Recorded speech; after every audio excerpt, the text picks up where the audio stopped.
Well, today is Thursday, May 1st. It's almost 6 o'clock. Let's say maybe at most 3 hours, maybe it's been closer to 2 hours that I've been contracting, but I think I'm in labor. I went from these contractions hurt to, oh my gosh, this is the most painful thing I've ever experienced, kind of. And as soon as my waters popped, I had this immense urge to push. Like, it was like instantaneous. Good.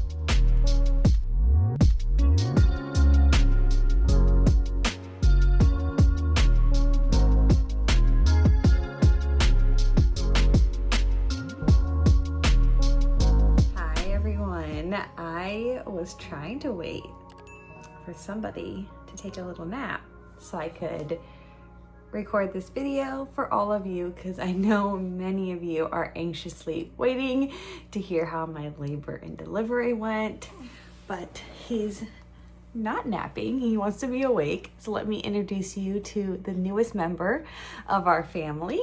Yeah. Say hi, Papa. Say hi. Hi.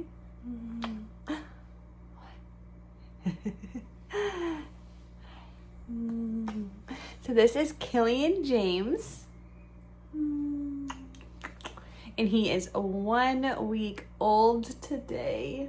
So during this video, you'll probably hear lots of baby noises, and newborn noises are just something special, huh? Is something special? So he will join us for this video. And if I need to take a break or something, then there might just be some like pauses and stuff in here. But let's talk about labor and delivery. I did record some things. I did not record as much as I wanted to, but labor didn't go as expected, which I say that like, does labor ever go as you expect it to go? So I will add some clips in here that I did get and just kind of walk you through how my labor experience went. And then I will, like I said, add the clips for the clips that I do have so you can see what happened. If you like follow me on Instagram or like went to the community page and saw that, then you will know that he was born on the 2nd of May at 3 a.m. in the morning, which that kind of contributed to me not getting as much footage as I wanted to.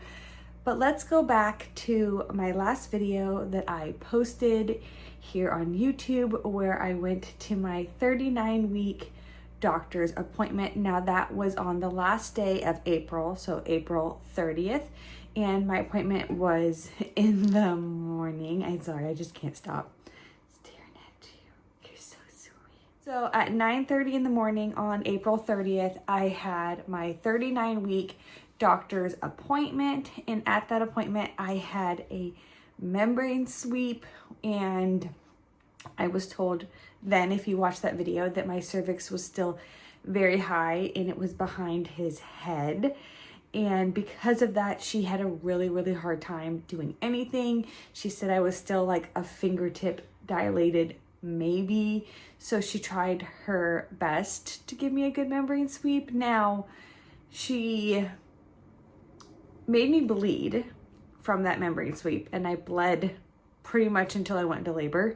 But I like usually you can say if you like get blood and stuff, that means they did enough irritation to like maybe make something happen.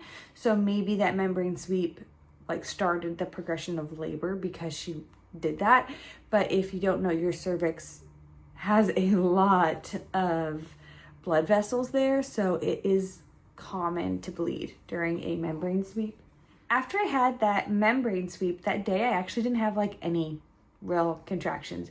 Unlike the membrane sweep I had at 38 weeks, I felt like I was contracting after I had that membrane sweep, but I just felt very uncomfortable after my 39-week membrane sweep. Like, it just felt like achy down there. It just felt irritated, and like, I don't know if that was just what she did, made me feel really uncomfortable and irritated, or maybe that was my body doing some type of dilation. I don't know, but I just felt really, really irritated. And that would be on April 30th. So I would have been 39 weeks and 1 day. Now, the next day, which was May 1st, I started to have contractions around 3 p.m. and they were very mild contractions. Like, they didn't hurt, but they felt like good contractions. And as that day progressed, I tried, walking. I was on my ball. I was doing all these exercises because I was trying to help labor progress. My in-laws were here to watch our kids for us, but they had to leave very soon around the same time. So I was like hoping that I would go into labor while they were still here so they could be here and meet our little baby and help us with our older kids. And I was doing all these things to help labor try and progress. And then towards the afternoon, I recorded a clip. So I'm going to add that in here and you can kind of see what was going on that afternoon. I'm sorry if you guys hear a lot of screaming and loud yelling because my kids are just downstairs and there's people at our house, so they're being extra. But I think I'm in labor and I watched him. I don't have my watch on, but I am, well, today is Thursday, May 1st. And yesterday, if you watched my prior video, yesterday, right? I had my membrane sweep. So that would have been 39 weeks in 1 day. So today is 39 weeks in 2 days. And I've been having contractions. They started around between 3 and 4. I'm not really sure the exact time frame. And then as time has gone on, they've just gotten a lot stronger and closer together. They're not super consistent.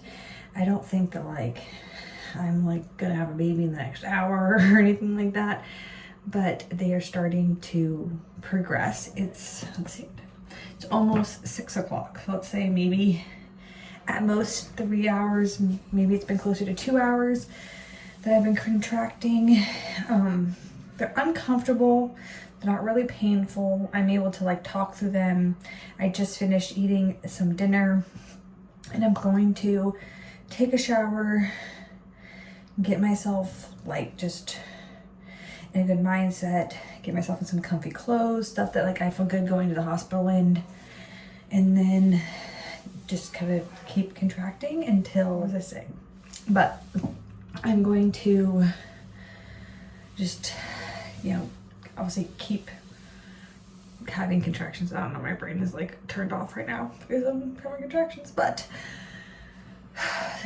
anyways, I just wanted to come on here so I can give this information so I don't forget, and hopefully I put this all together for all of you so you can see what's going on with me. But I have been having some strong, not painful, but feel like they're doing something contractions for probably 2 to 3 hours, somewhere around there. And I'm going to take a shower, get myself feeling good to have a baby, hopefully tonight sometime. And it's also a good distraction to do stuff other than think about a contraction. So be at peace, and I'm not timing them. So if you're wondering how far along my contractions are, I'm gonna say somewhere between 8 and 3 minutes. That's the range I'm gonna give because I'm not timing them. It doesn't help me emotionally, mentally to time my contractions. It makes me kind of stressed out if they take too long to come or whatever. I just kind of focus on what is going on, and you can tell if you're having more contractions or if it's taking longer to have contractions. So I probably won't time them at all. I'm just gonna wait until I feel like my body is telling me it's time to go to the hospital. And if this is the first video you're watching, or if you haven't watched my previous videos, my hospital's 5, at most 7 minutes away from us. So I'm not worried about not getting to the hospital on time. I'm going to take a shower, like I said, and I will catch back up with you guys whenever something else starts happening. As you can see from that clip, I felt pretty good. Like, it felt like real labor, felt like real contractions. I was really thinking something is happening, and I was really, really hopeful that we were gonna have a baby that night. But as the contractions, or as the time progressed, as time went on, my contractions kind of spaced out, and then they were really, really regular. And sometimes I'd be like, oh my gosh, this is it. I'm in labor. And then within an hour or two, I was like, okay, maybe I'm not in labor.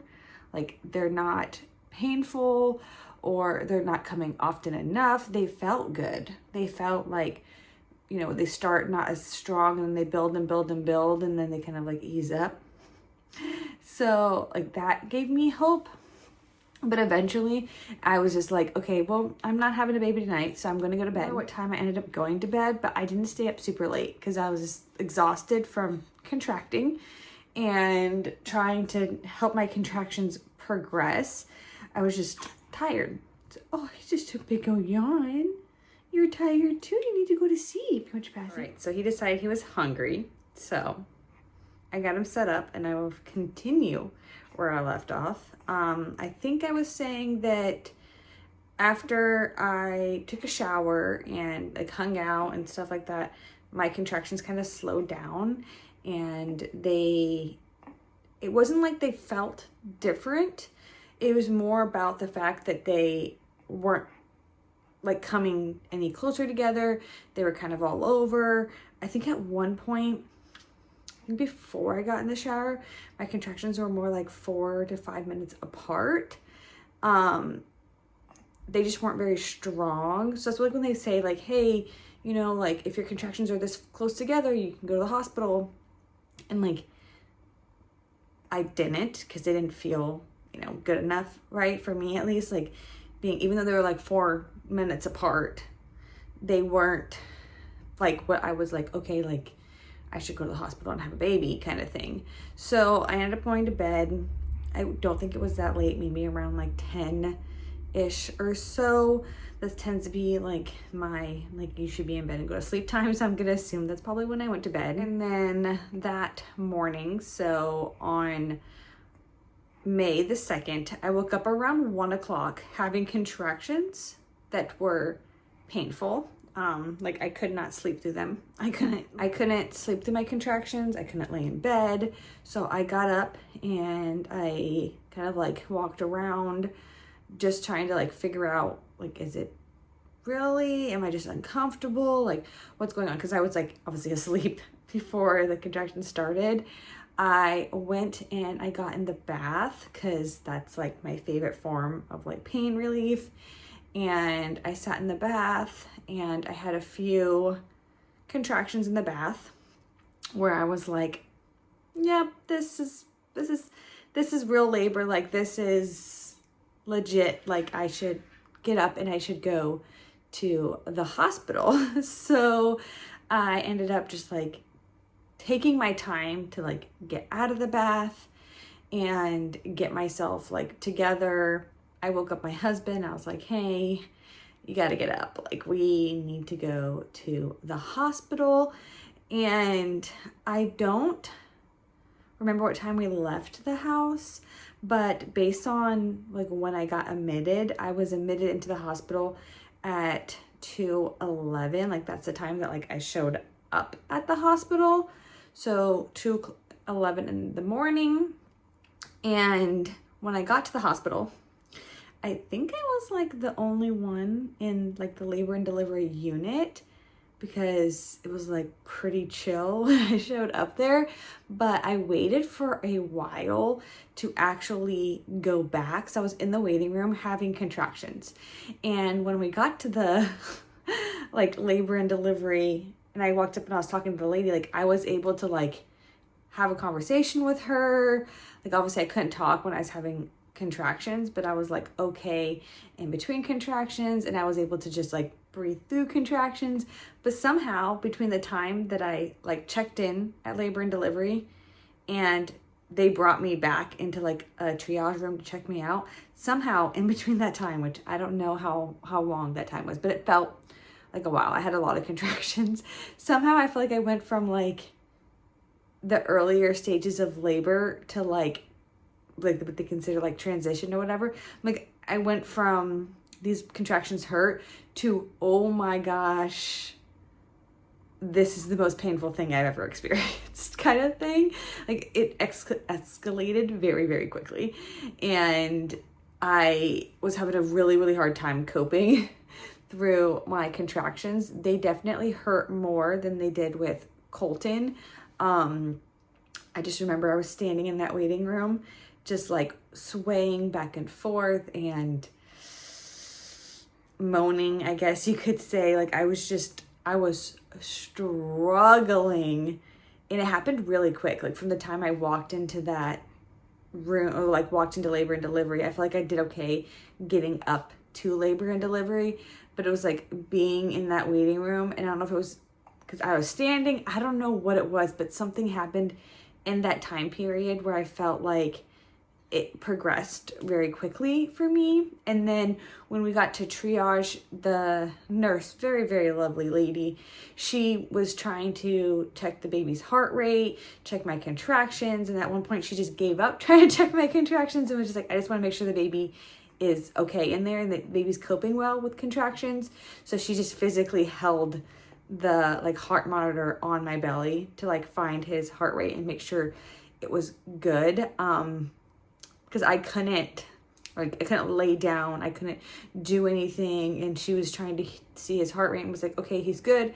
Let me just check you to see if you're, what's the word? Like how dilated you are, I guess. So she's trying to check how dilated I was, but my contractions were so close together that like, as soon as I was, okay, this contraction ended, she went to go check, I would start having another contraction. So that was rough and painful. And when she checked me, she was like, you're probably like a 7, which is rough because it felt like really strong contractions. So yeah, I was a little not disappointed by the number 7. I think I was just like, oh my God, like, I don't know. Cause you know, they say like hypothetically, once you get past 6, like you dilate a centimeter every hour or whatever. So I don't know why in my head I was like, oh my God, if I'm a 7, am I going to be dealing with these kind of contractions for the next 3 hours? Cause I can't do that. Like I can't do that.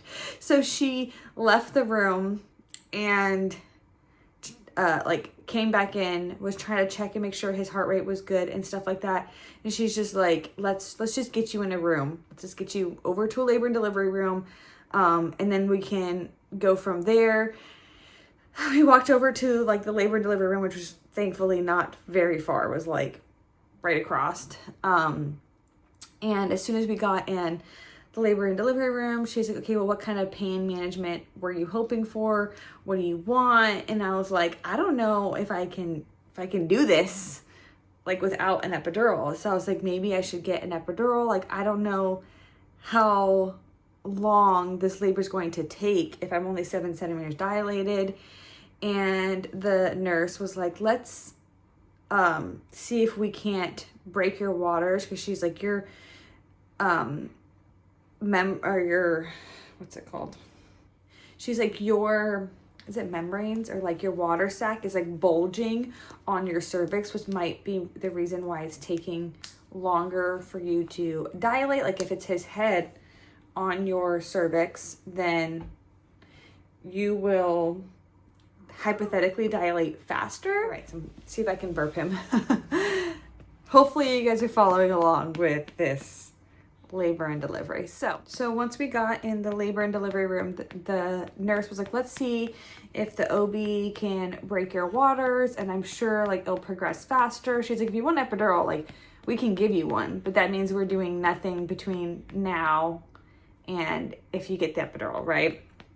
And at that point, like my labor pains were like so intense and so bad, like I couldn't do anything. Like I was just like holding on to the bed, like standing at the edge of the bed, and like my whole body was almost like convulsing during the contraction. Like I just couldn't do anything. It was like the most intense thing. I will say that I think that was probably like the most painful contractions that I've ever had. It was pretty rough. So when the midwife came in, which thankfully a midwife did deliver me, I didn't have to have an OB in there to deliver me. When she came in, she was like, okay, let's see what we are working with, and I'll see if I can break your waters. And I got like laid down on the bed so she could, see and tell me like, how my dilation's going, and see if she can break my waters, things like that. And I just remember I laid back on the bed and she put her hand inside me to see if she could, break my waters. And that moment was the most painful thing. Like I said, like, these contractions were painful, but that was the most painful thing that I've ever experienced in my life. Like, I don't know if it was what she was doing, if it was, I don't know. I think that she has to like feel around the head just to make sure that she doesn't feel the umbilical cord, because if you pop someone's water and their umbilical cord is like in a bad position, then it can hurt the baby, like if the baby's head is pressing on the umbilical cord. So I don't know everything, and I was not in the ability to like ask a lot of questions at that point. So she did that and popped my waters while she was doing that. And as soon as my waters popped, I had this immense urge to push. Like it was like instantaneous. Like she popped my waters and I was like, oh my God, I need to push him out. Like he is ready to come. So she was just like, hey, you gotta push. She's like, he'll come, like start to push. So I'm not sure if from that little bit of a walk, like maybe 5 minutes from the time that they checked and said I was like 7 centimeters dilated to the time I got in the labor and delivery room, maybe 10 minutes from the walk over and then getting in the bed and her checking my cervix and like popping my waters. Like I will say it's probably 10 minutes, because the lady, when I was having contractions, the nurse put an IV in and took my blood from me, because they had to check all of my blood stuff to make sure, just in case I hemorrhaged, and to make sure that they would give me the right blood if I needed it. I don't know if I've ever talked about that in any of these videos, but if I hemorrhage, they have to not just give me type O positive, which is what my blood type is, but they have to test for the antibodies that I have, because they cannot give me blood that has the same blood antigens that I have blood antibodies for. So they had to do all that. So she was taking my blood while I was having contractions, which I hate getting my blood drawn. I hate needles, I hate IVs, but honestly, like I couldn't even tell you what was happening because my contractions kept continuing. I bled all over the place because I'm sure I was a horrible person to put an IV in, or like to put the port in and take blood from, I'm sure. I just remember I was like bleeding all over the bed from my arm, and I don't blame her for that. I blame myself because I could not stand still for contractions. I don't think I could have gotten an epidural if I really wanted one, because the contractions were coming so fast and it was so painful that I don't think that I could have even got one at that point anyways. But within that short period of time, I don't know if I dilated really quickly, or just that as soon as she popped my waters and his head was pushing on my cervix, that that was what made me want to push.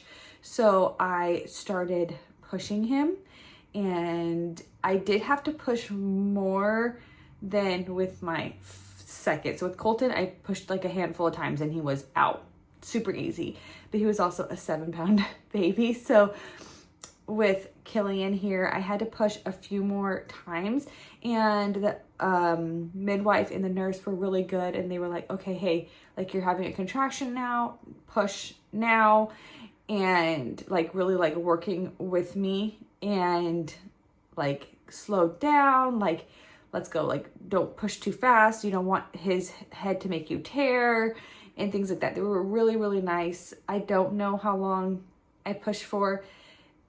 It felt very fast. I definitely took more pushing than with Colton, but I was like laying on my side, kind of like my one leg was up in the air, my other leg was on the bed, and I was kind of like on my side pushing that way. And that's just what happened. That's just what worked for me. As soon as she popped my waters, I couldn't move. Like I couldn't do anything. Like I wanted to get up because I was in so much pain, but all I felt like was I needed to push. Like I just felt like he needed to come out right now. Like I couldn't do anything. I'm sorry. Are you angry with me? He's like, Mom, stop talking so much. I want to sleep. Yeah, I was sleepy. So I pushed and he came out at 3 o'clock in the morning. So within an hour of me like getting to the hospital, he was born. I don't know how long I was in that room for, like in actual labor and delivery or in the triage, because I didn't pay attention to that time. But his labor happened really, really quickly. So we didn't get like anything recorded because I literally got to the room and these things just happened so fast. Unfortunately, I really wanted to record so we would have that memory, but I couldn't let my husband go and like set something up because I needed him with the amount of pain I was in and how quickly everything happened. Unfortunately, it just was quick. And I guess that's just how it is. I mean, with my second, his labor went really quick too. And then I didn't expect to wake up in labor either. So, little Killian here, who's trying to go to sleep now. You want to go night-night? So, Killian was born at 3:08 a.m. and he weighed 8 pounds and 10 ounces. I think that he's my largest baby. I think he weighed more than Kyler did at his birth. He was 21 inches long and he is perfect.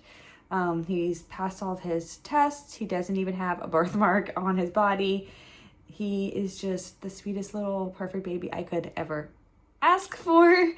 And a little funny thing about the whole labor and delivery experience that I want to share with all of you is also the nurse that I have, very, very lovely lady.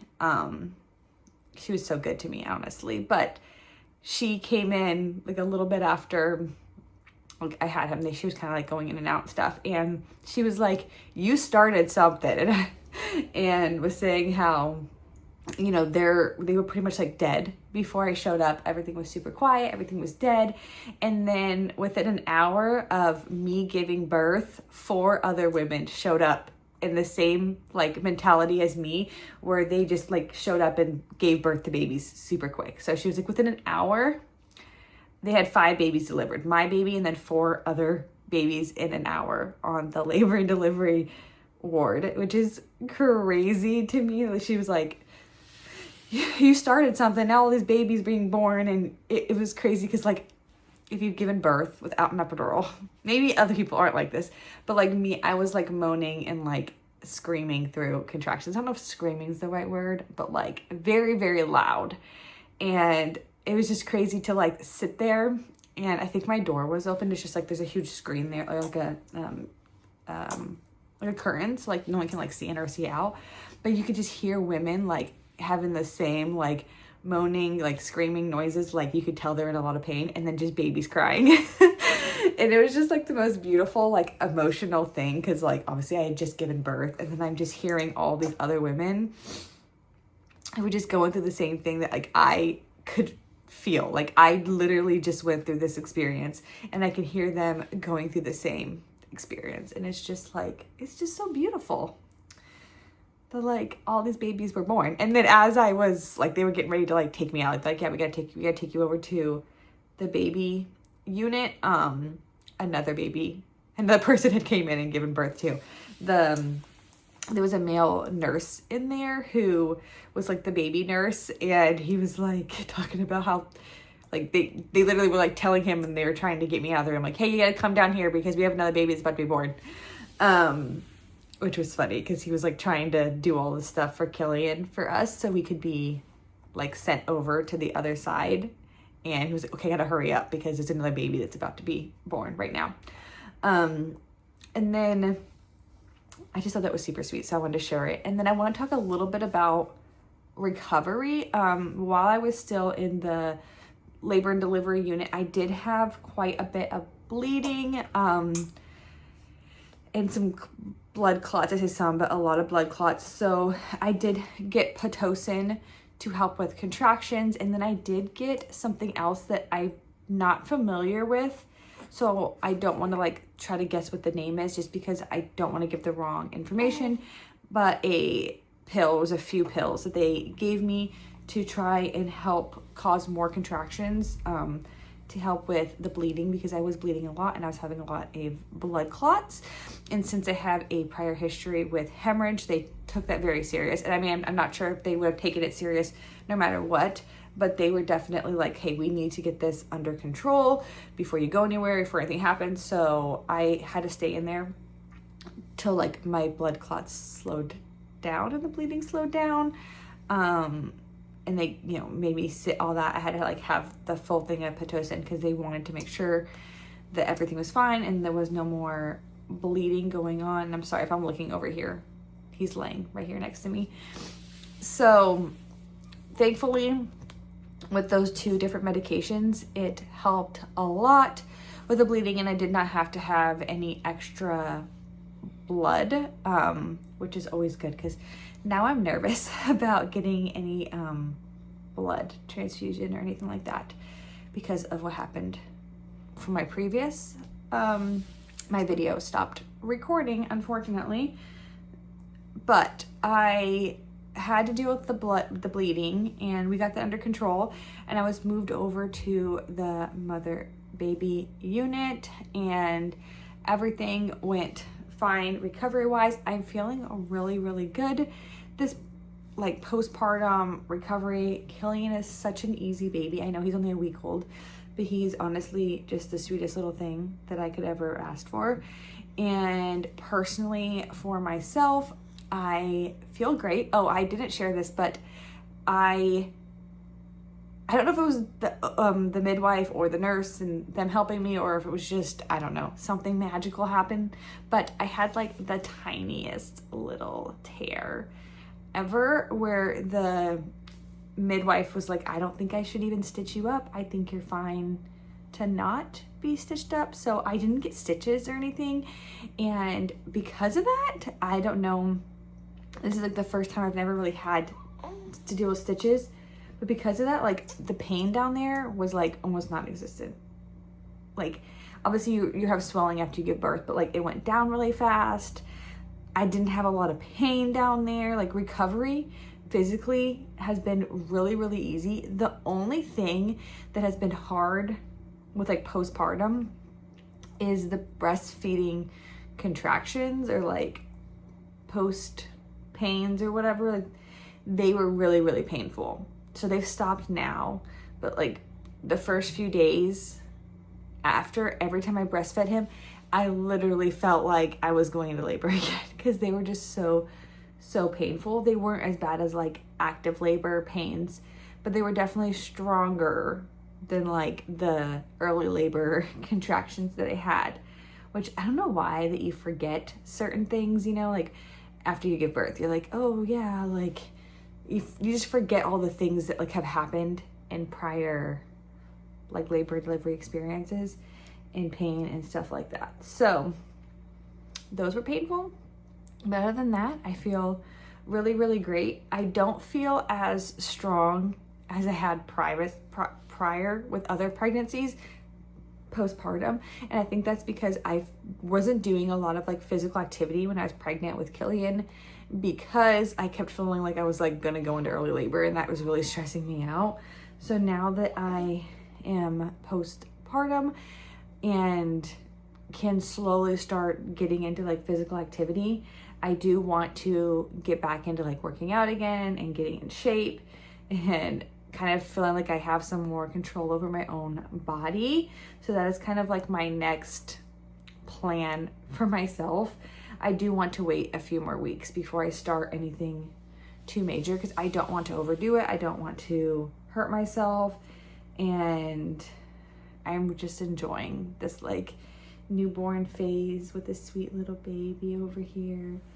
Hopefully you follow me on Instagram so you can see all of the photos that I have been posting and sharing of him. I'll try and add like a photo or two here so you can see what he looks like. And obviously I'm going to add some other stuff from labor and delivery and all that good jazz. I'll try to add things in here so you guys can see things during this video. But I really appreciate all of you supporting me and sticking around through this, you know, trying to conceive, pregnancy, all the way until my labor and delivery with our sweet little baby. And I'm very excited to see what goes on next with our channel. I haven't quite decided what I should post or what you all want me to post. So if you made it to the end of this video and you are somebody who loves to watch my videos on my channel, tell me what you would like to see more of.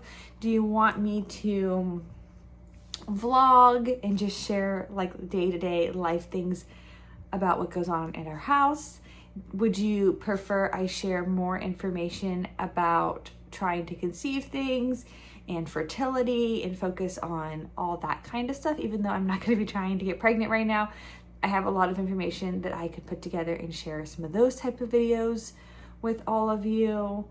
Or what else would you prefer? So if you have an opinion on what you would love for me to share, then please leave it in the comment section. And I am so happy that I got to share this experience with all of you. And I just want to say thank you again for all the love and comments and sweet support. I really appreciate it so much more than I think that any of you could even understand. And I will see you all in my next video. Bye.